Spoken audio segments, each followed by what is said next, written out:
আপনি মনে রাখবেন, প্রত্যেকটা শাস্ত্র আমাদের কাছে এসেছেন গুরু পরম্পরা ধারা নিয়ে। আজকে যে ভাগবত শুনছি এটাও গুরু পরম্পরা ধারা। আপনি ভাগবত আমাদের মাঝে এসেছেন, পরমেশ্বর ভগবান শ্রীকৃষ্ণ দ্বারকা লীলায় আলোচনা করেছেন, যে আলোচনা সকলেই জানেন, তাই ছোট করে আমি বলছি আলোচনার সৌন্দর্যের জন্যে।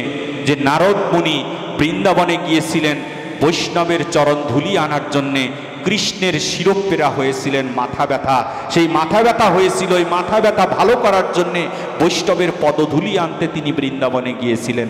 সেই বৃন্দাবন থেকে ধুলি নিয়ে এসে দেখে কৃষ্ণ সুস্থ হয়ে দ্বারকায় সিংহাসন পরিচালনা করছে। তখন নারদ মুনি বললেন, নাটকটা না করলেও পারতে, তুমি আমাকে কেন পাঠালে বৃন্দাবনে? আমি তো যেতে চাইনি, তুমি খুব ঢং দেখালে কৃষ্ণ। তুমি বৃন্দাবনে বললে ব্রজগোপীর পদধূলি আনলে আমি সুস্থ হয়ে যাব, মাথা ব্যথা ভালো হয়ে যাবে, কত বিশ্ব ব্রহ্মাণ্ড নারদকে তুমি ঘুরালে। আজকে এখন যখন ধুলি নিয়ে আসলাম পোটলায় করে, এনে দেখি তুমি সুস্থ সিংহাসনে বসে রাজকার্য পরিচালনা করছো। তখন কৃষ্ণ বললেন, বৃন্দাবনে গিয়েছিলে না? বলেছে, হ্যাঁ প্রভু, বৃন্দাবনে গিয়ে ব্রজগোপীর কাছে যখন পদধূলি চাইলে, তখন ব্রজগোপী বলল যে পদধূলি দিতে হবে। বলেছে, হ্যাঁ, তোমাদের পদধূলি দিয়ে কি করব জানো? বলেছে, কি করবে? বলছে, তোমাদের পদধূলি দিয়ে শ্রীকৃষ্ণের শিরোপীরা হয়েছে, ভগবানের মাথায় দিব। সাবধান গোপীগণ, ওই ধূলি যদি দাও তাহলে তোমাদের অপরাধ হবে। কৃষ্ণের মাথায় ভক্তের পদধূলি, এ তো বড় অপরাধের কথা। তখন ব্রজগোপী বলেছিলেন, নারদ মুনি, তুমি তো জানো কি অপরাধ হবে, আর অপরাধের শাস্তি কি হবে তুমি জানো। তখন ব্রজগোপীকে নারদ মুনি বলেছিলেন, অনন্ত কোটি বছর তোমাদের কুম্ভীপাক নরকে বিরাজ করতে হবে এই ধূলি যদি তোমরা দিয়ে দাও। ব্রজগোপী ধেই ধেই করে নৃত্য করে কেঁদে কেঁদে বললেন, অনন্ত কোটি বছর নয়, যুগ যুগান্তর ধরে, বিশ্ব ব্রহ্মাণ্ড নয়, অনন্ত বিশ্ব যতদিন পরিচালনা হবে ততদিন পর্যন্ত যদি কুম্ভীপাক নরকে থাকতে হয়, তথাপিও পদধূলি নিয়ে যাও নারদ মুনি। ভগবানের সুস্থতার জন্যে অনন্ত কোটি বছর আমরা নরকে থাকব, যত দিন আসি তথাপিও আমরা নরকে গিয়ে নেচে বেড়াবো যে আমাদের পদধূলি কৃষ্ণ সেবায় লেগে গেছে, সেই জন্য আমরা নেচে কীর্তন করে বেড়াবো। এই কীর্তন করে যখন ব্রজগোপী বৃন্দাবন ধামে যখন কেঁদেছিল, আর ওই ব্রজগোপীর চোখের জল যখন বৃন্দাবনের মাটিতে পড়েছিল, সেই দিনই আমার মাথা ব্যথা ভালো হয়ে গিয়েছে নারদ মুনি। তার অন্যতম প্রমাণস্বরূপ মৃত্যু পথযাত্রী শ্রী শুকদেব গোস্বামীর সেই আসরে উপস্থিত ছিলেন রাজা পরীক্ষিত। সেই মৃত্যু পথযাত্রী ক্ষণিক মাত্র হরিকথা কৃষ্ণকথার মাধ্যমে তিনি তার মৃত্যুকে রোধ করেছিলেন। আজকে সেই ভাগবত আসরে আমরা উপস্থিত হয়েছি। সারা জীবনে যদি এ জীবগণ কোনো ভজনের সাথে যুক্ত হতে নাও পারে, কিঞ্চিত পরিমাণ যদি ভাগবত কথার সাথে নিজেকে যুক্ত করতে পারে, তাহলে জন্মজরা ব্যাধি থেকে এ জীবগণ উদ্ধার হওয়ার প্রয়াস করবে বলে গ্রন্থাদি প্রমাণ করেছেন। আজকের এই আসরে সর্বশ্রেষ্ঠ কৃষ্ণ ভক্ত পিতামাতার সন্তানেরা আপনারা উপস্থিত হয়েছেন। এই গুরুজির শ্রী আশ্রম আপনাদের উপস্থিতির মাধ্যমে, এখন আর আশ্রম নেই, আপনাদের উপস্থিতির মাধ্যমে স্থানটি শ্রীধাম বৃন্দাবন ধামে পরিণত হয়েছে। এই বৃন্দাবনে আমাদের কীর্তনিয়া মহাশয় যারা উপস্থিত রয়েছেন, ওনাদের মতো শ্রেষ্ঠ শ্রেষ্ঠ গুণী ব্যক্তিদের সম্মুখে আমার মুখে হরিকথা কৃষ্ণকথা হয়তো আপনাদের বেশি ভালো লাগবে না। আমি ওনাদের শ্রীচরণে শতবার প্রণাম জানাই, কারণ বহু জন্মের ভাগ্যের ফলে, বহু জন্মের ভজনের ফলে একজন কীর্তনিয়া হওয়া যায়। আজকে সেই কীর্তনের সাথে এরা যুক্ত হচ্ছে অল্প বয়স থেকে।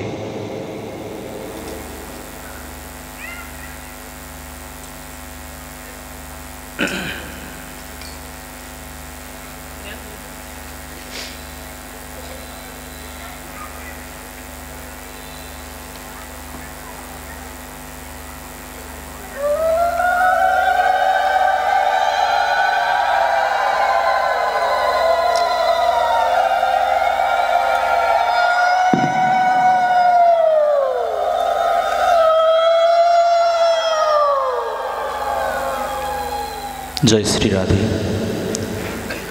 এই কীর্তনিয়া মহাশয়দের উপস্থিতিতে আমরা হরিকথা শ্রবণ করব।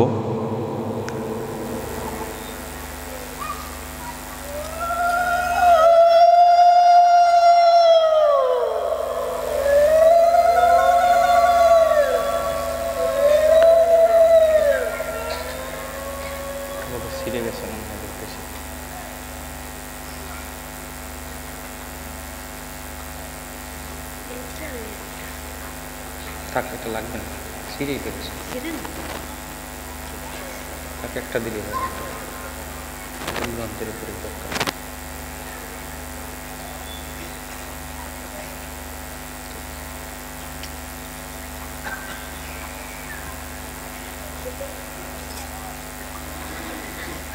এবং এই আসরে উপস্থিত রয়েছেন বিভিন্ন নামধারী চ্যানেলের লোকজন, অথচ চ্যানেলগুলোর নাম হয়তো আমার মুখস্থ নেই। তবু যেই যেই চ্যানেলের লোকগুলো রয়েছেন এদেরকে ছোট করে দেখার কোনো সুযোগ নেই, কারণ যারা এই কলির যুগের প্রচারের সাথে যুক্ত থাকবেন তারা স্বয়ং নিত্যানন্দ প্রভুর থেকে কিঞ্চিত পরিমাণ কৃপা না পেলে এই জিনিস লাভ করা যায় না। সরাসরি নিত্যানন্দ প্রভুর কৃপাধন্য হচ্ছেন এরা যারা প্রচারের সাথে যুক্ত রয়েছেন। তাই আমি এদের সকলেই চরণে প্রণাম রইল। আমার সাথে বেশ কিছু সাধুগুরু বৈষ্ণব উপস্থিত হয়েছে, যারা যেখানে যাই সেখানেই চলে যায়। এই অধমকে দিয়ে কোনো কাজে আসবে না ভেবে, এই অধমকে দিয়ে কোনো সেবায় লাগবে না ভেবে আমার সাথে আসা সুখরঞ্জন দাস মহাশয় এবং ননী বিশ্বাস, সুজন মল্লিক এবং নারায়ণ বিশ্বাস, আরও কয়েকজন ভক্ত আমার সাথে রয়েছেন। তারা দেখলেন যে এই অধমকে দিয়ে কোনো কাজে আসবে না, তাই তারা নিয়ে আপনাদের মতো পরম ভক্তির সাথে মিলিত করার যে প্রয়াস তারা করছেন, এবং তারা চিন্তা করলেন যে একে দিয়ে যেহেতু কাজেই আসবে না, তাহলে এই বিশ্ব ব্রহ্মাণ্ডের সর্বশ্রেষ্ঠ যে কাজ, সে কাজ হচ্ছে বৈষ্ণবের চরণের সেবায় লাগিয়ে দেওয়া। সেই সেবায় লাগিয়ে দেওয়ার জন্যে আপনাদের চরণে আমাকে তারা বিভিন্ন জায়গায়, বিভিন্ন জেলায়, সারা বাংলাদেশ ব্যাপী, শুধু বাংলাদেশেই নয় দেশের বাহিরেও তারা বিভিন্ন জায়গায় আমাকে পৌঁছে দেওয়ার একটি প্রয়াস করছে। শুধুমাত্র আমি এক নরাধম, যে নরাধমের কৃষ্ণ ভক্তি, শিক্ষা, গুরু সেবা কোনো কিছুই আমার দ্বারা সম্ভব নয়, এবং এই অধমের জন্ম হয়েছে সাধুগুরু বৈষ্ণবের কৃপায় একটি আশ্রমে। সে আশ্রম আপনার পাশের জেলা মাদারীপুর সদর উপজেলা রঘুরামপুর গ্রাম নিত্যানন্দ সেবাশ্রম নামে 200 বছর আগের একটি আশ্রম রয়েছে। এবং এই নিতাই খ্যাপা, যিনি ভজন সিদ্ধ পুরুষ রূপে এই পৃথিবীতে এসেছিলেন, সেই ভজন সিদ্ধ মহাত্মা, সেই নিত্যানন্দ সেবাশ্রম যেখানে এই মাটিতে বেড়ে উঠেছিলেন, তার ভজনের গুণে যেই গুরুদেবের আশ্রমে আমরা এখন বসা, এই গুরুদেবের কিছু বছর আগে উনি এসেছিলেন নিতাই খ্যাপা, এবং এরা একসাথে সাধুসঙ্গ করেছে বিভিন্ন জায়গায়। তাই আমার অত্যন্ত ভাগ্য বলে, আমার স্বীকৃতি আছে বলেই এই রকম একটি মহৎ আসরে, মহৎ সাধুর আশ্রমে আমি উপস্থিত হতে পেরেছি। যাদের মাধ্যমে উপস্থিত হয়েছি তাদের শ্রীচরণে আমার প্রণাম থাকলো। এবং ভাগবত কথা, হরিকথা, চৈতন্য চরিতামৃত, শ্রীমদ্ ভগবদ গীতা, এই সমস্ত কোনো জ্ঞানই আমার নেই। তবে আমি একটি কথা শুনেছি শাস্ত্রে, যে ভক্ত পদধূলি সর্বশ্রেষ্ঠ, যেই পদধূলির কৃপাতে আজকে আপনাদের মতো বৈষ্ণবের চরণধূলির কৃপাতে 2-1টি কথা কীর্তন যদি আমাকে দিয়ে আপনারা করিয়ে নেন, আমি শুধুমাত্র একটা যন্ত্র, আপনারা যেভাবে বাজাবেন এ যন্ত্রটি সেভাবেই বাজবে। আমাদের এই শাস্ত্র গ্রন্থতে কোনো নাটক নেই, কোনো অভিনয় নেই। বাস্তব যে ধর্ম, সেই ধর্ম প্রচার হয়েছে যুগে যুগে। পরমেশ্বর ভগবান আপনি অবতীর্ণ হয়ে নিজে আচরিয়া এই কলির জীবকে শিক্ষা দেবার জন্যে চৈতন্য মহাপ্রভু রূপে কলির যুগে আবির্ভূত হয়েছেন। গুরু শিক্ষা কেমন হয়, গুরু শিষ্যের মধ্যে কি সম্পর্ক হয়, সেই শিক্ষা শ্রীমান নিত্যানন্দ প্রভুর মাধ্যমে আমরা পেয়েছি বা শাস্ত্র গ্রন্থাদি বর্ণনা করেছে, আপনাদের কৃপা হলে সেই আলোচনা করার একটুখানি প্রয়াস করছি। শুধুমাত্র আমার যত ভুল ত্রুটি আমাকে ক্ষমা করে দিবেন এবং আপনাদের কৃপাতে এখানে উপস্থিত হতে পেরে আমার জন্ম জরা ব্যাধি লক্ষ লক্ষ জনম যদি আমি পৃথিবীতে এসে থাকি, তার চেয়ে সর্বশ্রেষ্ঠ আমি মনে করি এই বৈষ্ণব সেবায় উপস্থিত হতে পারা। বহুবার জন্ম নিয়েছি আমরা, শাস্ত্র মতে বলে বহুবার জন্ম নিলাম, কিন্তু জন্ম নিয়ে যদি ভক্ত সেবায় নিজেকে যুক্ত করতে না পারি তাহলে আসা যাওয়াটাই হলো সার। জয় জয় নিতাই গৌর সীতানাথ প্রেমানন্দে, হরিধ্বনি বলমন হরি হরি বল। জয় জয় ভাগবতমপতি প্রেমানন্দে, হরিধ্বনি বলমন হরি হরি বল। ওং গুরু ব্রহ্মা গুরু বিষ্ণু গুরুদেব মহেশ্বর, গুরুরেব পরম ব্রহ্ম তস্मै শ্রী গুরুবে নমঃ। ওং অখণ্ড মণ্ডলাকারং ব্যাপ্তং যেন চরাচর, তদপদদর্শিতং যেন তস্मै শ্রী গুরুবে নমঃ। বৃন্দে ওই তুলসী দেব ওই, প্রিয়ায় ওই কেশব সচ, বিষ্ণু ভক্তি প্রদে দেবী সত্যবতৈ নমো নমঃ। ওং নম মহাবদন্যায় কৃষ্ণ প্রেম প্রদায়তে, কৃষ্ণায় কৃষ্ণ চৈতন্য নামে গৌরতিশে নমো নমঃ। বাঞ্ছাকল্পতরুভ্যশ্চ কৃপা সিন্ধু ভয়বাচ, পতিতানং পাবনেভ্যো বৈষ্ণবেভ্যো নমো নমঃ।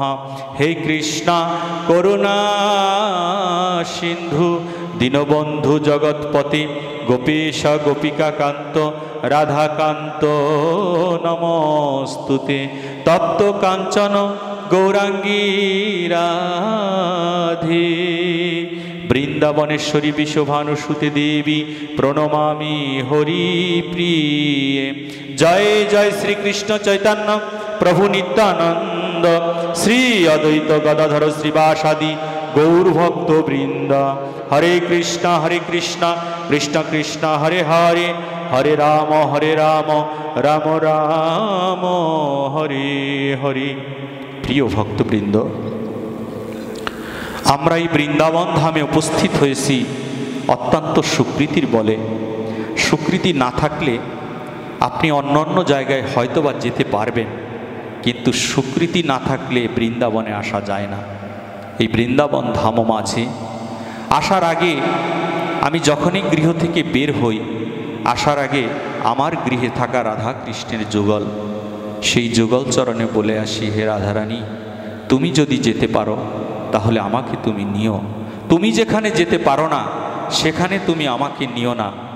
এ কথাকে আমি বিশ্বাস করি মনে প্রাণে। সেই বিশ্বাস থেকেই আজকেও গৃহ থেকে বেরিয়ে আসার সময় আমার গৃহে কথা বলে এসেছি। এই নরাধম, এই পাপিষ্ঠ যেহেতু আপনাদের কাছে উপস্থিত হতে পেরেছে, আমি বিশ্বাস করি আমি আসার বহু আগেই আপনাদের এই আশ্রমে অনন্ত কোটি বিশ্ব ব্রহ্মাণ্ডের মালিকের যিনি আরাধ্য, অনন্ত কোটি বিশ্ব ব্রহ্মাণ্ডের মালিক পরমেশ্বর ভগবান শ্রীকৃষ্ণ যার চরণে আশ্রয় নিয়েছিলেন কলির যুগকে ধন্য করার জন্যে, সেই শ্রীমতী রাধারানী আপনাদের আসরে উপস্থিত হয়ে গেছে। জয় রাধে রাধে রাধে, প্রেম সে বলি রাধে রাধে। এই বৃন্দাবনে আমরা আসি, সাধুসঙ্গ করি, হরিনাম শ্রবণ করি, গুরুদেবের নাম কীর্তন আমরা জপ কীর্তনের মাধ্যমে করে থাকি, কিন্তু তারপরেও কেন মনে হয় যে আমাদের ক্রিয়া করছে না? আমরা মনে হয় পাপ রাশি থেকে উদ্ধার হতে পারছি না। এর অন্যতম কারণ হচ্ছে আমাদের জড় কামনা বাসনা এমনভাবে আমাদের আঁকড়ে ধরেছে, একটা পূরণ হয় আরেকটা বাসনা হৃদয়ে বাসা বাঁধে, একটা করি আবার আরেকটার বাসনা বাসা বাঁধে। এই বাসাগুলো ধ্বংস করার যে অস্ত্র, সেই অস্ত্র সম্পর্কে আমাদের আগে জানতে হবে যে কোন অস্ত্র দ্বারা ছেদন করলে আমাদের হৃদয়ের মাঝে যে 6টা অসুর রয়েছে, অসুরগুলো ঐশ্বরিক ভাবনাপন্ন হয়ে আমাদেরকে বিভিন্ন দিকে ঘুরিয়ে মারছে। কাম, ক্রোধ, লোভ, মোহ, মদ, মাৎসর্য, এই ষড়রিপু নামক অসুর হৃদয়ে মাঝে বিরাজ করছে বলে এই হৃদয় থেকে আমরা সেই হৃদয়ের অমৃতময় যে অনুশাসন সেটি আমরা লাভ করতে পারছি না। এটাকে বধ করার অন্যতম অস্ত্রর নাম হচ্ছে সাধু গুরু বৈষ্ণবের চরণধূলি। একমাত্র বৈষ্ণবের পদধূলি নামক অস্ত্র দ্বারা আপনার এই হৃদয়ে থাকা যে অপদার্থ যে জীবের সৃষ্টি হয়েছে কামনা বাসনার মাধ্যমে সেইগুলোকে ধ্বংস করা সম্ভব। তাই এই বৈষ্ণব ধূলি, বৈষ্ণব পদধূলি, বৈষ্ণব পদজল, বৈষ্ণব ভুক্ত অবশিষ্ট, এই তিন হচ্ছে মহাবল। এখানে যারা গুরু ধরেছেন, গুরুকে স্বাভাবিক কোনো মানুষ মনে করার কোনো কারণ নেই, কারণ গুরু ধরা শিক্ষা দিয়েছেন অনন্ত কোটি বিশ্ব ব্রহ্মাণ্ডের মালিক, যুগে যুগে অবতীর্ণ হয়ে আমাদের পরমেশ্বর ভগবান শ্রীকৃষ্ণ 8 বছর বয়সে তিনি সন্দীপনী মণির আশ্রমে তিনি দীক্ষার মন্ত্র গ্রহণ করেছিলেন। কৃষ্ণ নিজে নিজে ভগবান হয়ে ভগবান শ্রীমদ্ ভগবত গীতায় বলেছেন, এই পৃথিবীতে আমার কোনো খাবারও নেই, পৃথিবীতে আমার কোনো কিছু ত্যাগ করারও নেই, পৃথিবীতে আমার কোনো কর্মও নেই, তথাপিও হে অর্জুন আমি কর্ম করে থাকি। ভগবান কেন কর্ম করেন? ভগবান একটা কারণে কর্ম করেন, যে উনি করে আমাদেরকে শিখাচ্ছেন। এটা করে উনি আমাদের শিখায়। ভগবান রামচন্দ্র তার কি এমন কর্ম ছিল, তথাপিও পরমেশ্বর ভগবান দশরথ রাজার ঘরে রামচন্দ্র হয়ে এসে তিনি আদর্শ কাকে বলে সেই আদর্শ কথা কীর্তন শ্রবণ করিয়েছেন। এই জীবগণকে শেষ পর্যন্ত রামচন্দ্র পিতার একটা কথা রক্ষার জন্যে তিনি 14 বছরের বনবাস মেনে নিয়েছিল। এটাই হচ্ছে সনাতন ধর্মের আদর্শ। পিতাকে বানিয়ে দিলাম বৃদ্ধাশ্রমে পাঠিয়ে দিলাম, পিতাকে বানিয়ে দিলাম এই সংসারের একটা সামান্য কিষাণ, মাতাকে বানিয়ে দিলাম এই সংসারের একজন সামান্য পরিচর্যামূলক কাজ করার জন্যে, আর আমি নববধূকে ঘরে নিয়ে আমি আরামে ঘুমিয়ে রইলাম। বেলা না উঠলে আর আমাদের ঘুম ভাঙে না। অথচ তোমার ওই চাকরানি যে মা, তাকে চাকরানি যাকে তুমি বানিয়ে দিলে, তার জন্যে চৈতন্য মহাপ্রভুর স্লোগান, মহাপ্রভু আমার হরিনাম কীর্তন প্রচার করবার জন্যে তিনি নিত্যানন্দকে সাথে নিয়ে নবদ্বীপে এসেছিলেন। মহাপ্রভু শিখিয়েছেন বাল্যলীলায়। আপনারা গ্রন্থ জানতে হবে, আমাদের গ্রন্থ জানুন, তাহলে ভুলগুলো আমাদের ভেঙে যাবে। চৈতন্য ভাগবত নামক গ্রন্থ মহাপ্রভুর বাল্যলীলা। এই বাল্যলীলায় মহাপ্রভুর সাথে যে লীলা হয়েছিল সেই মহাপ্রভুর বাড়িতে সচিমার অঙ্গনে, সেখানে মহাপ্রভুকে দেখা যাচ্ছে শিশু নিমাই, এই নিমাই ধুলি খেলা করে তিনি প্রতিদিন বাড়িতে যায় সন্ধ্যাবেলায় গোধূলি লগ্নে। শিশু বাচ্চা যা করছে, আজকে ভগবান হয়ে এই জীবকে শিক্ষা দেবার জন্যে মায়ের কোলে, একটা জীবের কোলে তিনি এসে আজকে আশ্রয় নিয়েছেন চৈতন্য মহাপ্রভু। কি শিখলাম আমরা তার কাছ থেকে? মহাপ্রভুর জীবনী সম্পর্কে কতটুকু জানলাম? মহাপ্রভু গুরু কাকে বলেছেন? আজকে একটি গুরুর বাড়িতে আমরা এসেছি, ভগবান একটি গুরু ধরে শিখিয়েছেন যে গুরু কেন এই জীবগণকে ধরতে হবে, গুরুর কাছে কেন যাই। গুরু কোনো মনুষ্য নয়। মহাপ্রভু আমার ধুলি খেলা শেষে সন্ধ্যাবেলায় গোধূলি লগ্নে বাড়িতে এসে মায়ের চরণে লুটিয়ে পড়ে। এই শিক্ষা সনাতন ধর্মের শিক্ষা। আর আমাদের মায়েরা থাকে বৃদ্ধাশ্রমে, আমাদের মায়েরা 2 টাকার চাকরানি হয়ে এই শীতের দিনেও ঠান্ডা জল দিয়ে ঘরটাকে লেপে আপনার আমার জন্য পরিষ্কার করে থাকে। পরিচর্যামূলক কাজের সাথে মাকে যুক্ত করে দিলাম চাকরানির মতো করে। আর মহাপ্রভু কি শিক্ষা দিলেন এই জীবকে? সচিমাতার সম্মুখে এসে সন্ধ্যাবেলা চৈতন্য মহাপ্রভু তিনি সন্ধ্যাবেলায় মাকে প্রণাম দিয়ে মায়ের চরণ ধুলি গায়ে নিয়ে জোরহাত করে মায়ের বদনে তাকিয়ে রইলেন। আপনারা বাল্যলীলা দেখবেন মহাপ্রভুর। মহাপ্রভু বলেছেন ভগবান হয়ে আমি সরলতা শিখি শিশুর কাছে। তিনি সরলতা শিখে শিশুর কাছে, আর আমরা শিশুকে দূর দূর করে তাড়িয়ে দেই। তাহলে আমরা মহাপ্রভুর কি আদর্শ আমরা জানবো? শিশুর কাছ থেকে সরলতা শিখেন। নরোত্তম দাস ঠাকুরও বলেছেন যে সরলতা কেমন? মধুর মধুর নাম। এই নামটা মধুর তখনই লাগবে যখন আপনি সরল হবেন। সরল না হলে, এই ভিতরটা যদি সরল না হয়, তাহলে কোনো দিন এই মধুর, এই কীর্তন মধুর আপনার লাগবে না। ভিতরে তো কুটিনাটি, এই কুটিনাটিগুলো থাকলে আর মধুর কখনো লাগবে না। মহাপ্রভু জোড়হাত করে মায়ের বদনে তাকিয়ে থাকেন আর মাকে প্রণাম করে মায়ের পদধূলি গায়ে মেখে নেয় ভগবান হয়ে। অদ্বৈত গোসাই জিজ্ঞেস করলেন, নিমাই, ও নিমাই। প্রভু বললেন, বলুন। তুমি মাকে প্রতিদিন প্রণাম করো, ঠিক আছে। এই জগৎবাসীকে তুমি জানাতে চাও যে সন্তানের কাজ হচ্ছে মাকে সেবা পূজা করা, এতে আমি বুঝতে পেরেছি, কিন্তু জোড়হাত করে মায়ের বদনে কেন প্রতিদিন তাকিয়ে থাকো সন্ধ্যাবেলা? সচিমাতাকে দিকে এমন করে কেন তাকিয়ে থাকো? চৈতন্য মহাপ্রভু বললেন, অদ্বৈত গোসাই, কোথায় তুমি মা দেখছো? বলছে, কেন সচিমাতা? বলেছে, সচিমাতা যদি মা হয় তাহলে মায়ের বদনটা কি বলা হয়? বলছে, আমি তো জানি না। বলছে, যে জন ভক্তি ভরে প্রতিদিন মায়ের বদন দর্শন করে সে শুধু একটা জীবের বদন দেখল না, সে স্বয়ং শ্রীধাম বৃন্দাবনও দর্শন করে। মায়ের বদন হচ্ছে বৃন্দাবন ধাম। আজকে সেই বৃন্দাবনকে বৃদ্ধাশ্রমে পাঠিয়ে দিয়ে আমরা মহাপ্রভুর নামের সাথে যুক্ত হয়ে যাচ্ছি। আশ্চর্য ব্যাপার। এ চলছেটা কি? অসৎক্রিয়া কুটিনাটি সার অন্ন পরিপাটি, অন্ন দেবে না করিহুরতি, আপন আপন স্থানে পীড়িতি সবাই টানে, ভক্তি পথে বড়ই বেগতি। এই ভক্তি পথটাই তো বেগতি লেগে আছে। যেইখানে স্থূল ধর্ম আমি পালন করলাম না, কিসের এত সাধন ভজন করছি?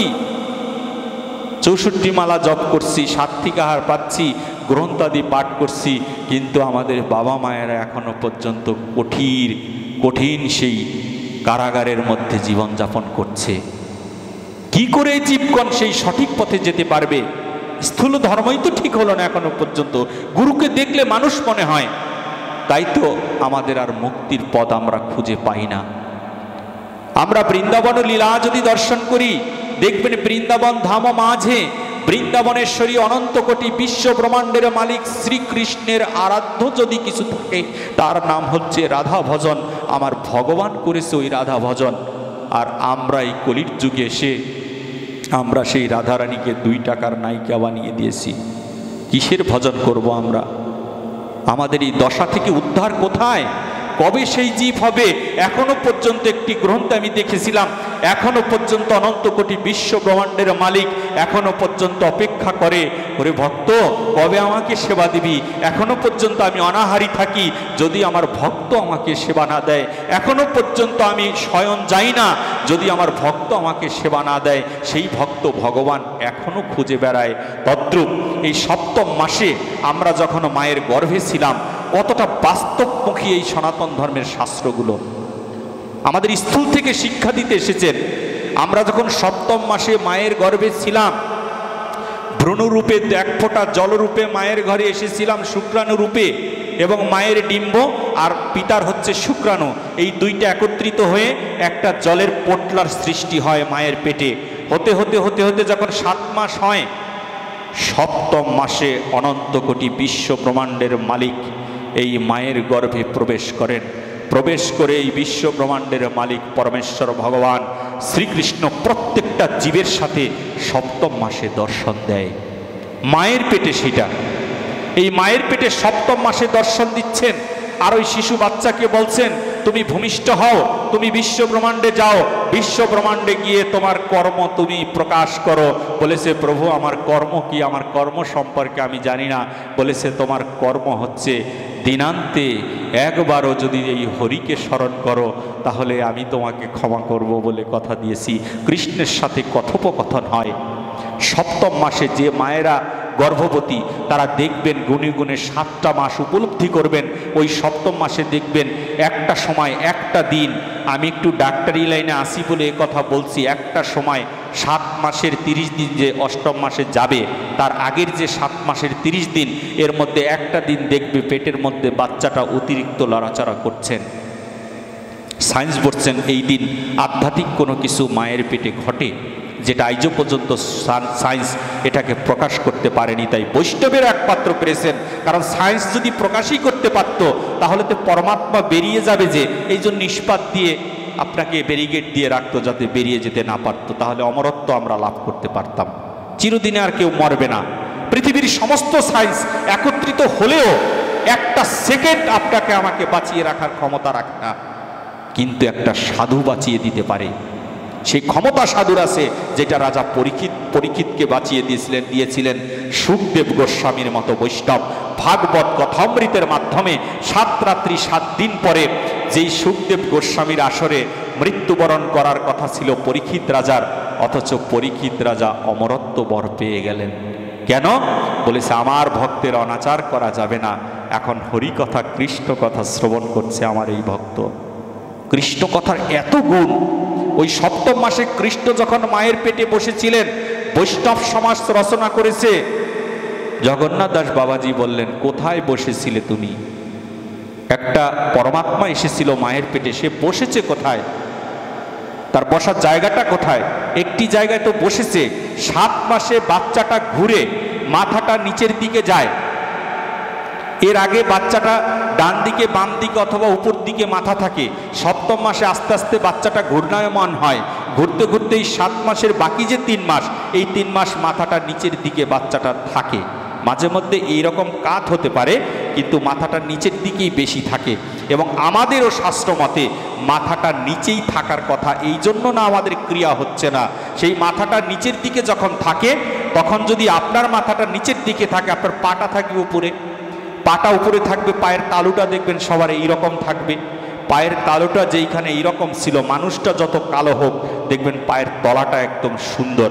এই সুন্দর হওয়ার অন্যতম কারণ হচ্ছে পরমেশ্বর ভগবান অনন্ত কোটি বিশ্ব ব্রহ্মাণ্ডের মালিক মাতৃগর্ভে বসে সন্তানের পায়ের নিচে বসেছিলেন। এই জন্যই বলেছে, আমা হতে আমার নাম বড়, নাম হতে ভক্ত বড়, ভক্ত হতে ভক্তের চরণ সবচেয়ে বড়।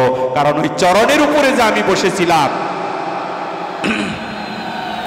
ভগবান যেই চরণে বসেছিলেন, ওই চরণে বসে পরমাত্মাকে পেয়ে ভাগবতে আপনারা দেখবেন প্রথমেই ধ্রুব চরিত্র, প্রথম স্কন্ধে 12টা স্কন্ধের মধ্যে 18,000 শ্লোক। 18,000 শ্লোকের প্রথম স্কন্ধই হচ্ছে ধ্রুব চরিত্র। ধ্রুব চরিত্র কামনা বাসনা নিয়ে কৃষ্ণ ভজন, কামনা বাসনা নিয়ে ধ্রুব শুরু করেছিলেন কৃষ্ণ ভজন। কিন্তু ধ্রুব যখন কৃষ্ণকে লাভ করেছিলেন, এই বিষ্ণু শক্তিকে লাভ করার পরে যখন ধ্রুবর সম্মুখে যখন পদ্মলোচন হরি এসেছিলেন, ভাগবতে বলেছেন প্রথম স্কন্ধে, তখন বলেছে, ধ্রুব তুমি কি চাও? বলেছে, প্রভু আমি কিচ্ছু চাই না। তুমি কেন এসেছিলে ভজন করতে? বলেছে, প্রভু কাজ চাইতে এসেছিলাম। কাজ চাইতে এসে যে আমি কাঞ্চন পেয়ে গেছি, আমার যে আর কাজের বাসনা নেই। আমি প্রভু তোমাকে পেয়ে যাব। তোমার চরণের যে এত আনন্দ, তোমার কাছে থাকার এত আনন্দ, এটা তো প্রভু আগে বুঝতে পারিনি।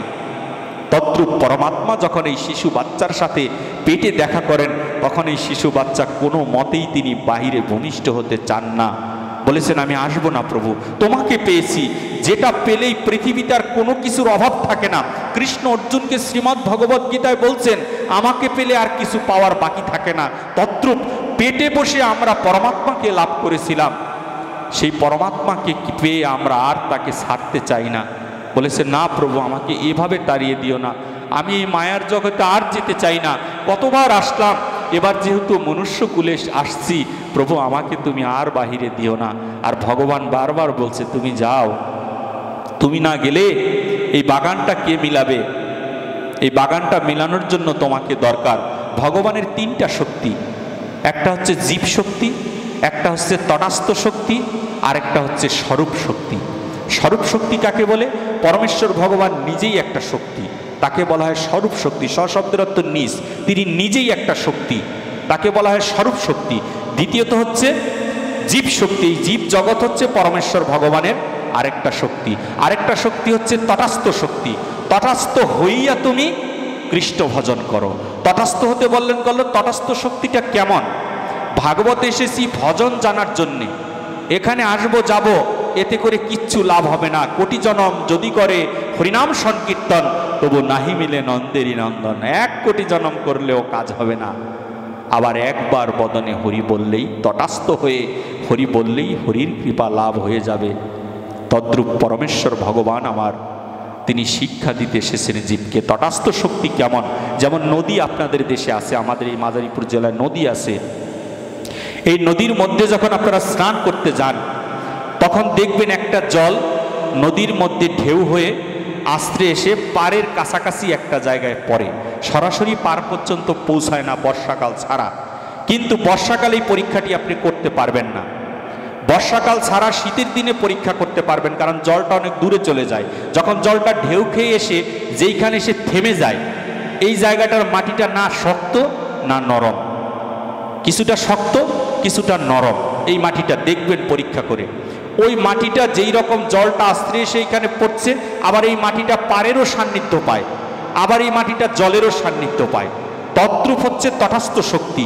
ওই মাটিটা যেমন নরম, তদ্রূপ নরম যদি আমাদের এই হৃদয় মন্দির না হয়, তাহলে সেই হৃদয় মন্দিরে কখনো ওই জল নামক ওই ভগবান আশ্রে এসে আপনার এইখানে কখনো পড়বে না। তাই হৃদয়টা হচ্ছে সর্বশ্রেষ্ঠ।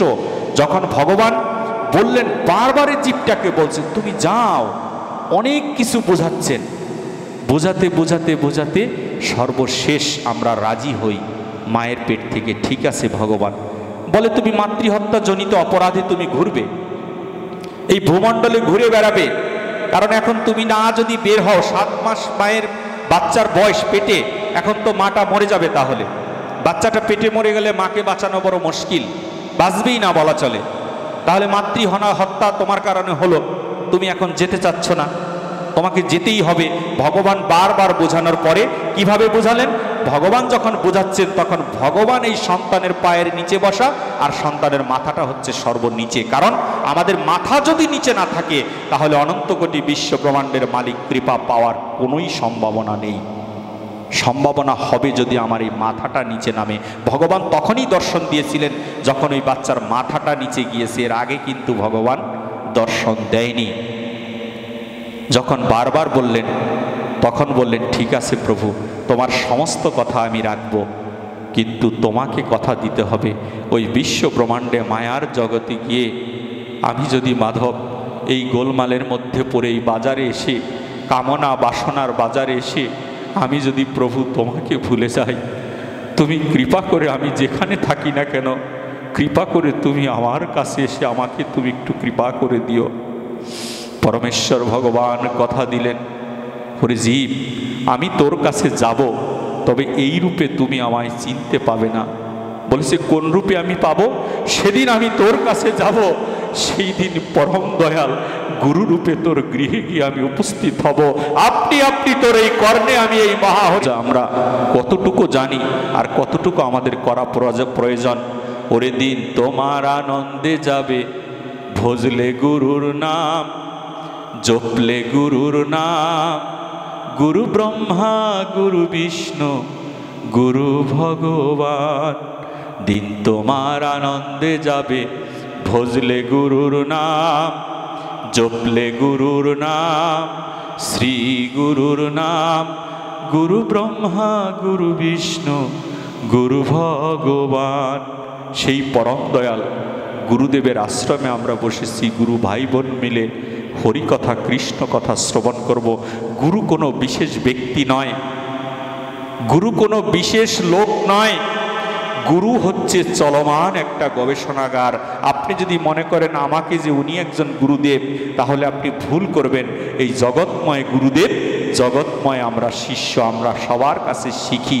যদি শিষ্য যদি ভালো না হয়, গুরুদেব যতই ভালো হোক না কেন, আপনি মনে রাখবেন প্রত্যেকটা শাস্ত্র আমাদের কাছে এসেছেন গুরু পরম্পরা ধারা নিয়ে। আজকে যে ভাগবত শুনছি, এটাও গুরু পরম্পরা ধারা। আপনি ভাগবত আমাদের মাঝে এসেছেন, পরমেশ্বর ভগবান শ্রীকৃষ্ণ দ্বারকা লীলায় আলোচনা করেছেন, যে আলোচনা সকলেই জানেন, তাই ছোট করে আমি বলছি আলোচনার সৌন্দর্যের জন্যে। যে নারদ মুনি বৃন্দাবনে গিয়েছিলেন বৈষ্ণবের চরণ ধুলি আনার জন্যে, কৃষ্ণের শিরোপেরা হয়েছিলেন মাথা ব্যথা, সেই মাথা ব্যথা হয়েছিল, ওই মাথা ব্যথা ভালো করার জন্যে বৈষ্ণবের পদধূলি আনতে তিনি বৃন্দাবনে গিয়েছিলেন। সেই বৃন্দাবন থেকে ধুলি নিয়ে এসে দেখে কৃষ্ণ সুস্থ হয়ে দ্বারকায় সিংহাসন পরিচালনা করছে। তখন নারদ মুনি বললেন, নাটকটা না করলেও পারতে, তুমি আমাকে কেন পাঠালে বৃন্দাবনে? আমি তো যেতে চাইনি, তুমি খুব ঢং দেখালে কৃষ্ণ।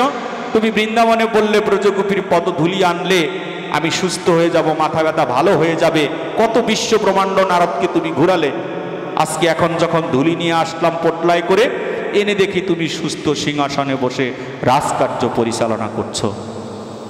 তখন কৃষ্ণ বললেন, বৃন্দাবনে গিয়েছিলে না? বলেছে, হ্যাঁ প্রভু। বৃন্দাবনে গিয়ে ব্রজগোপীর কাছে যখন পদধূলি চাইলে, তখন ব্রজগোপী বলল যে পদধূলি দিতে হবে। বলেছে, হ্যাঁ, তোমাদের পদধূলি দিয়ে কি করব জানো? বলেছে, কি করবে? বলছে, তোমাদের পদধূলি দিয়ে শ্রীকৃষ্ণের শিরোপীড়া হয়েছে, ভগবানের মাথায় দিব। সাবধান গোপীগণ, ওই ধূলি যদি দাও তাহলে তোমাদের অপরাধ হবে। কৃষ্ণের মাথায় ভক্তের পদধূলি, এ তো বড় অপরাধের কথা। তখন ব্রজগোপী বলেছিলেন, নারদমুনি তুমি তো জানো কি অপরাধ হবে, আর অপরাধের শাস্তি কি হবে তুমি জানো। তখন ব্রজগোপীকে নারদমুনি বলেছিলেন, অনন্ত কোটি বছর তোমাদের কুম্ভীপাক নরকে বিরাজ করতে হবে এই ধূলি যদি তোমরা দিয়ে দাও। ব্রজগোপী ধেই ধেই করে নৃত্য করে কেঁদে কেঁদে বললেন, অনন্ত কোটি বছর নয়, যুগ যুগান্তর ধরে, বিশ্ব ব্রহ্মাণ্ড নয়, অনন্ত বিশ্ব যতদিন পরিচালনা হবে ততদিন পর্যন্ত যদি কুম্ভীপাক নরকে থাকতে হয়, তথাপিও পদধূলি নিয়ে যাও নারদমুনি। ভগবানের সুস্থতার জন্যে অনন্ত কোটি বছর আমরা নরকে থাকব, যতদিন আসি তথাপিও আমরা নরকে গিয়ে নেচে বেড়াবো যে আমাদের পদধূলি কৃষ্ণ সেবায় লেগে গেছে, সেই জন্য আমরা নেচে কীর্তন করে বেড়াবো। এই কীর্তন করে যখন ব্রজগোপী বৃন্দাবন ধামে যখন কেঁদেছিল, আর ওই ব্রজগোপীর চোখের জল যখন বৃন্দাবনের মাটিতে পড়েছিল, সেই দিনই আমার মাথা ব্যথা ভালো হয়ে গিয়েছে নারদমুনি। তখন নারদ বললেন, প্রভু আমি নববিদ্যা ভক্তির কথা শুনেছি, শ্রবণ কীর্তন অর্চন পাদশীবন আত্মনিবেদন, এইগুলো হচ্ছে নববিদ্যা ভক্তি। নববিদ্যা ভক্তির কথা শুনেছে প্রভু, কিন্তু এইটাকে কি ভক্তি বলা হয়, যেটা যে বৈষ্ণবের পদধূলি ভগবানেরও মাথা ব্যথা ভালো করে দিতে পারে? তখন নারদ মুনিকে শ্রীকৃষ্ণ দ্বারকায় বলেছিলেন, নারদ এইটাকে কি বলা হয় সেটা একজন ভক্ত বলতে পারবে, এটা আমি জানি না। ভগবানেরও ক্ষমতা নেই এই কথা বলার, তবে ভক্তের ঠিকানা আমি তোমাকে দিয়ে যাচ্ছি। তোমারই শিষ্য ব্যাসদেব, সেই ব্যাসদেবের আলয় তুমি চলে যাও। ব্যাসদেবের আলয়ে গেলে ব্যাসদেব বলে দিবে একে কি বলা হয়। ভক্তের পদধূলিতে ভগবানের মাথা ব্যথা ভালো হয়ে যায়। নারদ মুনি মর্ত হাতির ন্যায় শিষ্যের কাছে চলে গেল। কে বলেছে গুরুদেবের কাছে শুধু শিষ্য আসে? গুরুদেব প্রায় শিষ্যের কাছে যায়। শিষ্যের কাছে গিয়ে নারদ মুনি সেই দিন আর গুরুদেব হয়ে নয়, নারদ মুনি ভিখারির বেশে দ্বারকা নগরী থেকে দৌড়ে দৌড়ে গিয়ে শিষ্যের বাড়িতে গিয়ে পৌঁছালেন। শিষ্যের বাড়িতে যাওয়ার সাথে সাথে আমাদের গৃহেও তো গুরুদেব আসে, আমরা গুরুদেবের জন্য কতটুকু করতে পারি। গুরুদেবের গৃহে গুরুদেব যখন শিষ্যের গৃহে যায়, নারদ মুনির চরণের শব্দ পেয়ে আমরা কি গুরুদেবের চরণের শব্দ বুঝতে পারি? শাস্ত্র কি বললেন? গুরুদেবের শরীরের চলাফেরা কথাবার্তা শব্দ পাওয়া মাত্রই ভক্তির সঞ্চার হয় শিষ্যের হৃদয়ে। চরণের শব্দ পেয়েই ব্যাসদেব আমার ঘর থেকে বাইরে আসে। বাইরে এসেই তিনি নারদ মুনি আসার উপস্থিত হবার আগেই দণ্ডবত প্রণাম দিয়ে উঠানের মধ্যে টান টান হয়ে পড়ে রইলেন। নারদ মুনি উপস্থিত হয়ে বললেন, ব্যাসদেব কি তুমি এখানে পড়ে আসো কেন? বলেছে, কেন প্রভু তুমি না আসবে? বলেছে, কে বলেছে তোমাকে? বলেছে, কেন আমার কন্দ্র নামক ইন্দ্রিয় বলল তুমি যখন হাঁটতে হাঁটতে আসছো, বহু দূর থেকে ওই শব্দ আমার কানে চলে এসেছে। তাই তো প্রভু আমি তোমার জন্য কি করব? তোমার সেবা জানি না, আমার গুণ নেই, আমার বুদ্ধি নেই, কিন্তু তুমি আমাকে শিখিয়েছিলে যদি সাধুগুরু বৈষ্ণব কখনো দেখিস তাহলে তার চরণে দণ্ডবত প্রণাম দিয়ে তাকে সম্মান জানাতে হয়। যখন দণ্ডবত প্রণাম দিয়ে পড়েছে, তৎক্ষণাৎই শ্রী নারদ মুনি তার শিষ্যকে জড়িয়ে ধরে আলিঙ্গন করে কাঁদছে, ওরে ব্যাসদেব তোর মতো শিষ্য যে যেন লাভ করতে পারবে, সে তো অনায়াসেই ভবনদী পাড়ি দিয়ে চলে যাবে, তার তো আর পাড়ি দেবার করির অভাব হবে না। এই রকম শিষ্য যে গুরুদেব লাভ করবে। তখন বললেন, গুরুদেব আপনি কেন আমার কাছে এসেছেন? আপনি তো এইভাবে আসার ব্যক্তি নয়, আপনাকে নিমন্ত্রণ দিয়ে পাওয়া যায় না। তখন নারদ মুনি বলল, একটা তত্ত্ব জানার জন্য এসেছি, কৃষ্ণ তোমার কাছে আমাকে পাঠিয়েছে। বলেছে, কেন পাঠিয়েছে? বলেছে, ভক্তের পদধূলিতে ভগবানের মাথা ব্যথা ভালো হতে পারে, একে কি বলা হয়? তখন বললেন, তুমি হচ্ছ গুরুদেব, তুমি হচ্ছ ব্রহ্মা বিষ্ণু মহেশ্বর, তুমি আমার কাছে শুধু আমাকে দিয়ে বলাবে বলে এসেছো। আমার গুরুদেব জানে না এই রকম কোনো কথাই বিশ্ব ব্রহ্মাণ্ডে থাকতে পারে না। শিষ্য কত জ্ঞানী হতে হয় চিন্তা করে দেখুন, কত জ্ঞান প্রয়োজন। তার গুরু জিজ্ঞেস করেছে, অথচ সেই শিষ্য বলছে যে আমি জানি যে কতটা স্বীকৃতি থাকলে একজন গুরুদেব হয়। শিষ্য কাছে প্রশ্ন করেছে, অথচ শিষ্য বলছেন যে আমার গুরুদেব তুমি, তুমি সব জানো, কিন্তু আমার মুখে তুমি বলাতে চেয়েছো, তাই না প্রভু? নারদ মুনি বললেন, দ্রুত বলো, আমার শ্রবণ করার আর ধৈর্য সহ্য আমার বাত ভেঙে যাচ্ছে, তুমি বলো, আমাকে দ্রুত বলো। বলেছে, প্রভু তুমি শুনবে? বলছে, হ্যাঁ আমি শুনতে চাই। বলছে, একে বলা হয় প্রেম ভক্তি। যেই প্রেম ভক্তি নিয়ে তোমার ওই কানাই কৃষ্ণ আর তার হেলাদিনী শক্তি শ্রীমতী রাধারানী দুইটি দেহ একত্রিত হয়ে বৃন্দাবন ধাম থেকে নবদ্বীপে যাচ্ছে এই কলিকে রক্ষা করার জন্যে। আজকে সেই গুরুদেবকে আমার কাছে প্রশ্ন আসে, বলে গুরুদেবের পত্নী অর্থাৎ গুরুদেবের মেয়েকে কি বিয়ে করা যায়? হায় রে সনাতনী, কি জিজ্ঞাসা এখনো পর্যন্ত! গুরুদেবকে কি ভাবছি আমরা? গুরুদেবকে কি রূপে আমরা দেখেছি? গুরুদেবকে কি রূপে আমরা চিন্তা করি? গুরুদেবকে এখন আর ভালো লাগে না, কারণ এখন লেটেস্ট পদ্ধতিতে অনেক হাইব্রিড সাধু বেরিয়েছে। বলে আমার গুরুদেব আর ভালো লাগে না, লুঙ্গি পরে ঘুরে বেড়ায়। এখন কাকে ভালো লাগে? বলে অমুক বাড়ির অমুক গুরুদেবকে ভালো লাগে, অমুক সম্প্রদায়ের। আশ্চর্য ব্যাপার! তুমি গুরুদেব যখন ধরেছো তার আগে তুমি কেন চেক করলে না? এখন তুমি চেক করো গুরুদেব ধরার পরে। তুমি যখন বিয়ে করেছিলে তখন ওই মেয়েটাকে যখন বিয়ে করেছো, বিয়ের আগে তুমি দেখে আনতে পারোনি, এখন আনার পরে বিয়ের পরিণয় হয়েছে, এখন তুমি বলছো যে আমার স্ত্রী আর ভালো লাগে না, অন্যের স্ত্রীটা খুব সুন্দর। এটা তো ধরা বিয়ে করার আগে দেখা প্রয়োজন ছিল। যত খুশি দেখে নাও, গুরুদেব ধরার আগে যত খুশি ট্রাই করে নাও, কিন্তু ধরার পরে সেই হচ্ছে তোমার আমার পতিত পাবন হরি। এই রূপ চিন্তা করে গুরুর চরণে শরণ নিতে হয়। বৃন্দাবনে যাব আমি, ওই না বৃন্দাবনে যাব রে, ব্রজ গোপীর দ্বারে দ্বারে কবে ভিক্ষা মেগে খাবো। বৃন্দাবন ধাম মাঝে আমাদের যেতে হলে আমাদের মনটাকে প্রস্তুত করতে হয়। সেই প্রস্তুত করাটা শিখিয়ে দিবে আপনাকে এই ভাগবত। কি করে এই মনটাকে প্রস্তুত করতে হয়, তদ্রূপ দ্বিতীয় কৃষ্ণ, যাকে সেকেন্ড গড বললেও ভুল হবে না, তার নাম হচ্ছেন ভক্ত শ্রেষ্ঠ শ্রী অর্জুন, পরমেশ্বর ভগবান যার সারথি হয়েছিলেন। আমাদেরও দেহরথের সারথি হচ্ছেন পরমেশ্বর ভগবান। এই দেহ নামক এই রথ থেকে কৃষ্ণ নামক ড্রাইভার যেদিন নেমে যাবে, সেই দিন আমাদের পরিণতি হবে শ্মশান ঘাটে নিয়ে যাবে। কিঞ্চিত পরিমাণ গৃহে আপনাকে রাখবে না। যেই গৃহের মধ্যে আমরা বসে আছি, সেই গৃহটাকে আমি আমার মনে করতেছি, খাটটাকে বলছি আমার, পালংটাকে বলছি আমার, এই শীতের দিনের কম্বলটাকে বলছি আমার।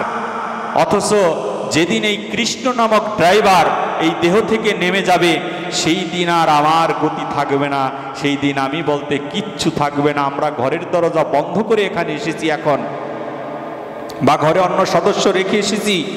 এখন যদি এই কৃষ্ণ নামক ড্রাইভার দেহ থেকে নেমে যায়, আপনাকে আর ওই ঘরে ঢোকানো হবে না, আপনাকে বাহিরে রেখে দিবে।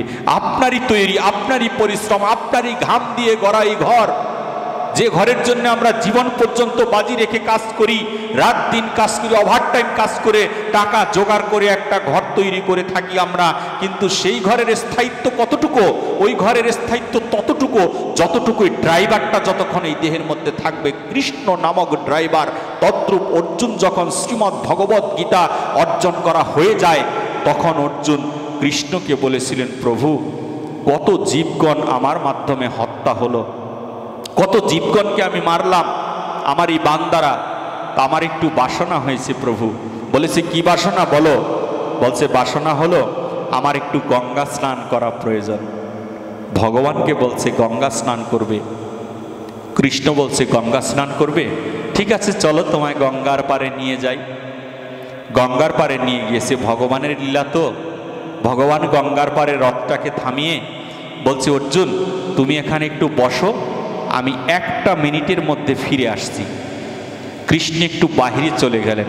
বাহিরে যাওয়ার পরে অর্জুন ওই রথের মধ্যে বসে দেখছেন যে 2 জন ডোম, অর্থাৎ যারা মানুষের লাশ পোড়ায়, সেই ডোমরা 2 জন ডোমে একটাকে লাশ নিয়ে কাঁধে করে নদীর পাড়ে এসেছেন। কেন? সৎকার করবে, নদীর পাড়ে সৎকার করবে বলে 2 জন ডোম একটা লাশকে নিয়ে এসেছেন। যখন লাশটাকে ওখানে এনেছেন, আনার পরে বললেন লাকড়ি সব এনেছি, কিন্তু সমস্যা হলো দিয়াশলাই আনা হয়নি, আগুন আনা হয়নি। তা আগুন ছাড়া এটাকে ধরাবো কি করে? তো এখন বললো যে এই নদীর পাড় থেকে অনেকটা দূরে গ্রাম। তো একজন বলছে আমি লাশটার পাশে দাঁড়াই, তুই যা। আর ও বলছে আমি লাশটার পাশে দাঁড়াই, আমি, তুই যা। 2 জনে ধাক্কাধাক্কি করছেন। এখন একজন বলল ঠিক আছে, এটা তো মরা লাশ, এই লাশ তো আর কেউ নিবে না এখান থেকে, ও তো আর যেতেও পারবে না, তাইলে একটা কাজ করি, আমরা 2 জনেই দিয়াশলাই আনতে যাই। এই দৃশ্য অর্জুন পাশে রথের মধ্যে বসে দেখছে, কিন্তু অর্জুনকে তো আর কেউ দেখতে পাচ্ছে না, অর্জুনকে তো ওই লোকগুলো দেখতে পাচ্ছে না, অর্জুন সব দেখতে পাচ্ছে। যখন অর্জুন সব এই দৃশ্য দেখছেন, দেখতে দেখতে হঠাৎ করে দেখলেন এই লোক দুটো দিয়াশলাই আনার জন্য গ্রামের দিকে চলে যাচ্ছে, আগুন আনার জন্য।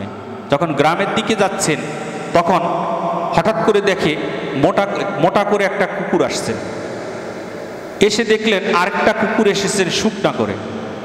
এখন মোটা কুকুরটা এই লাশটাকে খাওয়ার জন্যে খুব তাড়াহুড়া করছেন, বলছে অনেক ক্ষুধা লেগেছে। এখন এ কথা কি করে আমরা জানলাম? এ কথা জেনেছি অর্জুন কুরুক্ষেত্র যুদ্ধে অংশগ্রহণ করার জন্যে এই বিশ্ব ব্রহ্মাণ্ডে যত জীবজগৎ আছে সকলের ভাষা অর্জুনকে শিখতে হয়েছিল, এবং সবার ভাষা, গাছের ভাষা, জীবের ভাষা, পাখির ভাষা, সমস্ত কিছুর ভাষা অর্জুন জানতেন, অর্জুন বুঝতে পারতেন। আর কারো এই গুণটা ছিল না, এই গুণটা অর্জুনকে কৃষ্ণ দান করেছিলেন এই যুদ্ধে অংশগ্রহণ করার জন্যে। যখন এই দৃশ্য জেনেছেন, এখন অর্জুন দেখছেন কুকুর দুটো কথা বলছে। এখন একটা মোটা কুকুরটা বলছে যে আর সহ্য হয় না, ওকে খেয়ে ফেলি। আর চিকন কুকুরটা বলছেন না, ওকে এখন খাবি নে, তাহলে তোর সাথে আমার ঝগড়া হবে। ঝগড়ার ভয়ে ওই লাশটাকে মুখে দিচ্ছে না।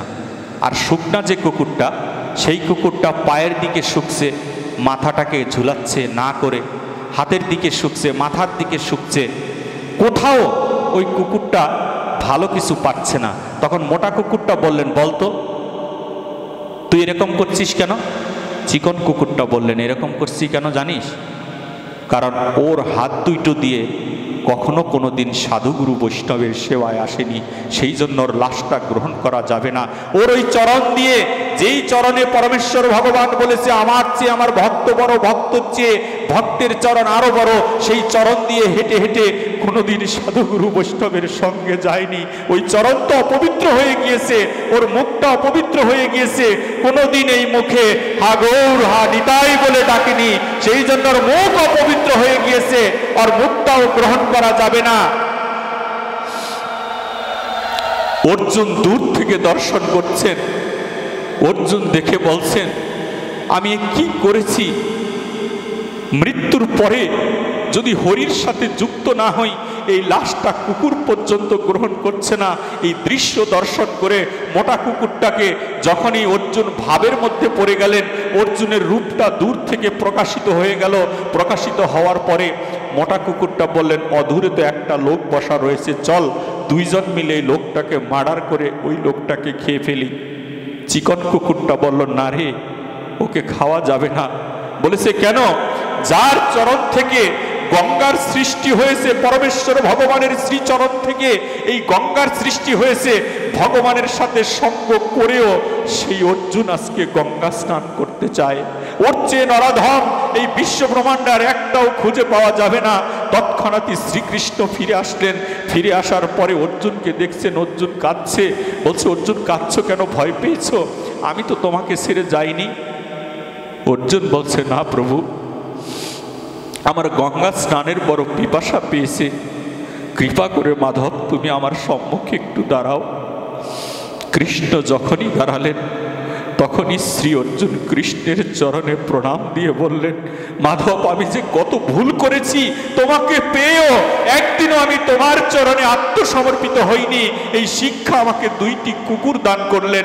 তখন বললেন, অর্জুন তুমি যা এখন করলে, এই আচরণ যদি তোমাকে শিখতে হয় তাহলে অর্জুন চলে যাও শ্রীধাম বৃন্দাবন ধাম। বৃন্দাবনে গেলে এই শিক্ষা তুমি পাবে, যদি বৃন্দাবনে না যাও তাহলে এই শিক্ষা কোনোদিন লাভ করতে পারবে না। তখন অর্জুন বললেন, প্রভু আমাকে তুমি কৃপা করো, আমি বৃন্দাবনে গিয়ে কোথায় উঠব, আমি কোথায় থাকব? কৃষ্ণ বললেন, একটা পথ আছে, বৃন্দাবনে গিয়ে একটা ব্রজগোপী খুঁজে বেড়াবে। তবে যাওয়ার সময় শুনে যাও অর্জুন, যদি একটা ব্রজগোপীকে পাও তাহলে বলবে যে অনন্ত কোটি বিশ্ব ব্রহ্মাণ্ডের মালিক ভক্ত রূপে নবদ্বীপের মাটিতে আসতে যাচ্ছে। তোমরা কৃপা করে ব্রজগোপী, যদি সাধুগুরু বৈষ্ণবের সঙ্গ হয়, যদি হরি কথা কৃষ্ণ কথা হয়, অমন সঙ্গ মাঝে গিয়ে এই চৈতন্য মহাপ্রভু রূপে ভক্তের পদধূলি মাঝে আমি গড়াগড়ি দিয়ে বেড়াবো, এই জীবগণকে শিক্ষা দেবার জন্যে।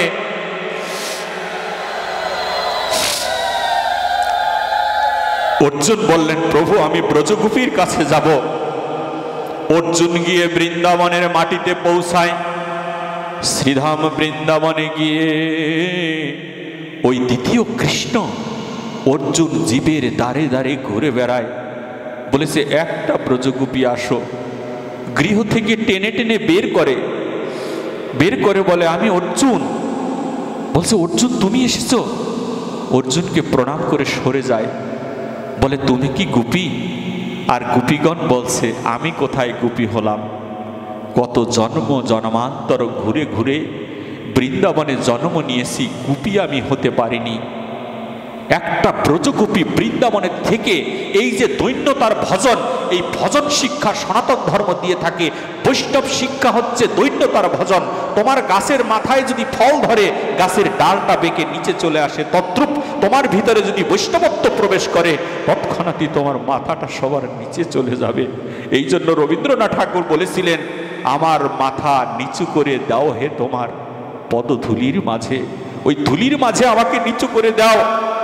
রবি ঠাকুর রাজার ঘরে এসে, জমিদারের ঘরে এসে এই কথা বলছেন। এ নয়ন তোমায় পায় না দেখিতে, রয়েছো নয়নে নয়নে। এ হৃদয়ে তোমায় পারে না জানিতে, রয়েছো হৃদয় এ গোপনে। রবি ঠাকুর বলছেন, এই নয়ন তোমায় দেখতে পায় না, অথচ রয়েছো নয়নে নয়নে। এই হৃদয় তোমায় বুঝতে পারে না, রয়েছো হৃদয়ে গোপনে। কি করে বুঝবে? হৃদয়ে যে কালো মেঘের ঘনঘাটা জমেছে, কামনা বাসনার ঘনঘাটা জমেছে, আমি গ্রন্থ মুখস্থ করেছি সেই ঘনঘাটা জমেছে। অহংকার, আমি গ্রন্থের শ্লোক জানি, আমার সম্মুখে বসা এরা কিছু নয়, এরা আমার কাছে শিখতে এসেছে। কিন্তু আমি শাস্ত্র গ্রন্থ থেকে যতটুকু জেনেছি, আমি দেখেছি এই ব্যাস আসনের যে আসন, এই আসনের চেয়ে আপনাদের ওই আসনটাই হচ্ছে শ্রেষ্ঠ। কারণ কলির যুগের ভগবান আপনাদের ওই আসরে বসে হরিকথা কৃষ্ণ কথা শ্রবণ করেছে। এই মহাপ্রভু আমার ওই আসরে বসে কীর্তন শ্রবণ করেছে, ওই আসরে বসে রামানন্দকে দিয়ে হরিকথা বলিয়েছে, আর ভগবান ভক্তের আসরে বসে হরিকথা কৃষ্ণ কথা শ্রবণ করেছেন। কত মধুময় এই শাস্ত্র। যখন বৃন্দাবনে অর্জুন ঘুরে দাঁড়ে দাঁড়ে ভিক্ষা মাগে, এই ভিক্ষা সম্পর্কে আমরা কতটুকু জানি? অর্জুন শ্রীমদ্ ভগবত গীতায় বলেছিলেন যে আমি ভিক্ষা মেঘে খাবো, তবু আমি যুদ্ধে অংশগ্রহণ করব না, আমি ভিক্ষা মেঘে খেতে চাই। অর্জুন বিষাদ যোগে আলোচনা করেছেন, এই ভিক্ষা সেই ভিক্ষা নয়, এই ভিক্ষা চাল ডাল ভিক্ষা নয়। চাল ডাল ভিক্ষা করার মতো পরিস্থিতি অর্জুনের কোনোদিন হয়নি।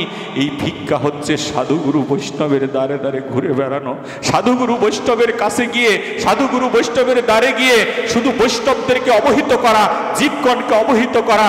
সারা দিন কি করেছো জানি না, কিন্তু আমি আরেক বাড়ির লোক, তোমার বাড়িতে এসেছি, একটু কৃপা করে দুই বাহু তুলে বদনে হরি বলে ডাকো। এই হরি কীর্তন শ্রবণ করার নাম হচ্ছে ভিক্ষা। এই ভিক্ষা মাগার জন্য আমাদের দ্বারে দ্বারে যাওয়ার কথা। নিত্যানন্দ মহাপ্রভু ভিক্ষা মেগেছিলেন, এই ভিক্ষা মেগেছিলেন যে বদনে একবার হরি বল। এই ভিক্ষাটা মাগার জন্য এসেছিলেন, তদ্রূপ অর্জুন গিয়েছিলেন বৃন্দাবনে ভিক্ষা মাগতে গিয়ে ব্রজগোপীর সন্ধান পায় না। ঘুরতে ঘুরতে অর্জুন ক্লান্ত প্রায়। যখনই ক্লান্ত হয়ে গেলেন, তৎক্ষণাৎ পরমেশ্বর ভগবান যদি কৃপা না করে আপনি কিচ্ছু ভজন করতে পারবেন না। ভগবানের কৃপা যদি না হয় আপনি কোনো ভজনের সাথে যুক্ত হতে পারবেন না। সে যাকে যতটুকু দেখায় সে ততটুকু দেখতে পায়, সে যাকে যতটুকু আলো দেয় সে ততটুকু আলোর মধ্যে বিরাজ করে থাকেন। যেমন পূর্ব আকাশে সূর্য ওঠে, ওই সূর্যের আলো দ্বারাই আমরা সূর্যকে দেখে থাকি। পৃথিবীর সমস্ত আলো একত্রিত করে একটা লাইট তৈরি করলে সেই লাইট দিয়ে সূর্যের কণা পরিমাণ আমরা দর্শন করতে পারবো না। সূর্যের আলো দিয়ে সূর্যকে দেখতে হয়, তাই কৃষ্ণের আলো দিয়ে কৃষ্ণকে দর্শন করতে হয়। তদ্রূপ শ্রীকৃষ্ণ বললেন, নারদ মুনি তুমি কোথায়? নারদ ছুটে আসলেন, প্রভু ওই যে বৃন্দাবনে দেখো আমার অর্জুন ঘুরে বেড়ায়। বলছে আমার অর্জুন? অর্জুন হচ্ছে আমার অর্জুন দেখো বৃন্দাবনে কেমন করে ঘুরে বেড়ায়। বলেছে ও কি চায়? বলছে আমি ওকে পাঠিয়েছি ব্রজগোপীর কাছে, তুমি একটু যাও কৃপা করে অর্জুনের কাছে গিয়ে একটু গোপী দর্শন করার ব্যবস্থা করে দাও। আমরা এই যে বৃন্দাবনে আসি আমরা কেন গোপী দেখতে পাই না? কিন্তু আমার ভাগ্য এত ভালো, আমি বৃন্দাবনে আসি যখন আপনাদের মতো ব্রজগোপীর বদন দর্শন করে আমার মানব জীবন ধন্য হয়ে যায়। আমি জানি এখানে শ্রীমতী রাধারানী উপস্থিত হয়, আর যেখানে রাধারানী উপস্থিত হয় যে সেখানে যারা থাকে সে যেই হোক না কেন, রাধারানীর স্পর্শে, রাধারানীর আলিঙ্গনের মাধ্যমে, রাধারানীর পদধূলির মাধ্যমে তারা সবাই ব্রজগোপীতে পরিণত হয়ে যায়। সেই বৃন্দাবন ধামে অর্জুন ঘুরে বেড়ায় দেখে পরমেশ্বর ভগবান শ্রীকৃষ্ণ নারদকে পাঠিয়ে দিলেন। নারদ গেলেন, নারদ গিয়ে বলছেন অর্জুন নারদকে প্রণাম করে বলছেন, গুরুদেব আপনি এসেছেন। গুরুদেব ভিন্ন কোনোদিন গোবিন্দ দর্শন করা সম্ভব নয়, এই জীব সেই কৃপা লাভ করতে পারবে না। তাই সেই গুরুদেব হয়ে নারদ মুনি বললেন, তুমি কি চাও অর্জুন, আমাকে বলো। বলছে কতদিন হয়ে গেল এই বৃন্দাবনে যারা বিরাজ করে তারা নাকি সবাই ব্রজগোপী, কিন্তু আমি কেন গোপী দেখতে পাচ্ছি না? ব্রজগোপীকে আমি ডাকছি, ঘর থেকে বের করছি, বলছে এখানে 500 বছর ধরে ওরা বিরাজ করছেন, ওর বাপ দাদা 14 গোষ্ঠী সব এখানে, কিন্তু ওরা বলছে আমরা গোপী না। তাহলে গোপী আমি কোথায় পাবো? বলছে অর্জুন আমার সাথে আসো, পথ দেখিয়ে দিচ্ছেন। বলছে আমার সাথে আসো। যখনই আসলেন বলেছে এখানে দেখতে পাও একটা কুণ্ড? বলেছে হ্যাঁ একটা কুণ্ড দেখতে পাই। এই কুণ্ডটাকে কি বলা হয়? বলেছে এই কুণ্ডটার নাম হচ্ছে রাধা কুণ্ড। এই রাধা কুণ্ডে একটু স্নান করো অর্জুন। বলছে স্নান করলে কি আমি গোপী দেখতে পাবো? কত আক্ষেপ, কেমন আক্ষেপ হতে হবে! ভগবান দর্শন নয়, চৈতন্য মহাপ্রভু বলেছেন ভগবান দর্শন নয়, ভগবানের ভক্ত দর্শনই হচ্ছে সর্বশ্রেষ্ঠ দর্শন। ভক্ত দর্শন যদি কেউ একবার করতে পারে, ভক্ত দর্শনে যায় মনের ময়লা, পড়শিলে হয় ভাব তরঙ্গ। ভক্তকে দেখো, ভক্তের দর্শন নাও, ভক্তের চরণধূলি নাও। গুরুর আশ্রয় আমরা যাই, কিন্তু গুরুদেবকে কি কখনো বলেছি গুরু গো ও গুরু মনের ময়লা যাইব কেমনে? সে যদি কয়লার কালি হয় সাবানে ধুইলে যায়, মনের কালি ভীষণ কালি ধোলাই করার নয়। ওরে ও তোর মনের ময়লা দূর না হইলে, ও তোর মনের ময়লা দূর না হইলে মিলবি কেমনে তার সনে, তার সনে এই মনের ময়লা যাইব কেমনে?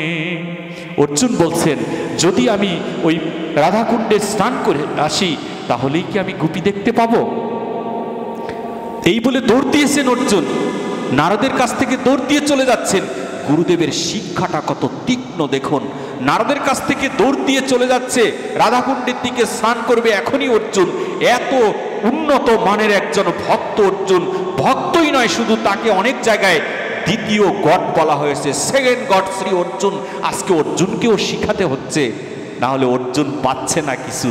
কারণ অর্জুন তো বৃন্দাবনের ধর্ম সম্পর্কে জানে না। বৃন্দাবনের শাস্ত্রটা যে আলাদা শাস্ত্র, যেই শাস্ত্র আমাদের মাঝে এসেছে, আর এটা যদি বৃন্দাবন ভাবি, সেই সাধু সঙ্গে সেই হরিনাম কীর্তনের আসে এসে বাদাম কি